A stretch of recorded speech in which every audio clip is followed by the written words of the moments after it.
लाई के सने तू तो हर चल गइलू जब से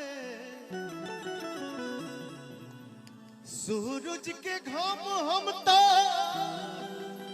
देखनी न तब से असरा धरावल बहुत बात नहीं खे जियरा जुड़ावल बहुत बात होला। देखिए हमारे एक चाचा है गार्जियन जिनका नाम है विनय बिहारी। उस इंसान ने मुझे मुंबई शहर में एक बात बोला था, दीपक जी भोजपुरी का सबसे बड़ा राइटर जो अपने जीवन में 23,000 गाना लिख चुका है।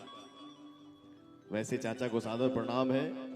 मुंबई अपने फ्लैट में उस इंसान ने मेरे से एक बात बोला था, बेटा ए चाचा हटना होने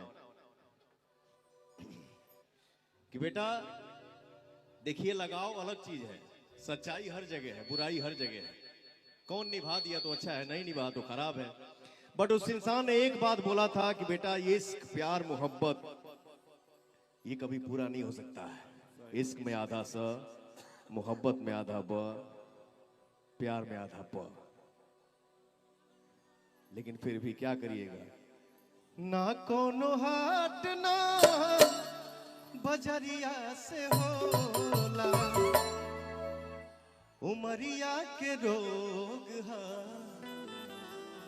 नजरिया से होला।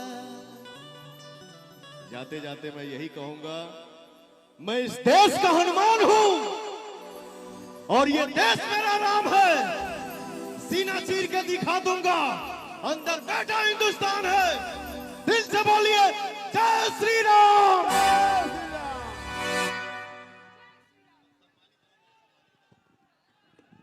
अभी हमारे विधायक जी द्वारा पवन भैया का सम्मान होना है, तो मैं चाहूंगा कि वो अंग वस्त्रम स्मृति चिन्ह लेके आप सभी लोग विधायक जी आ जाएं और ये विधायक जी और विधायक जी के भाई अजीत भैया जो है कि पवन भैया का सत्कार करेंगे।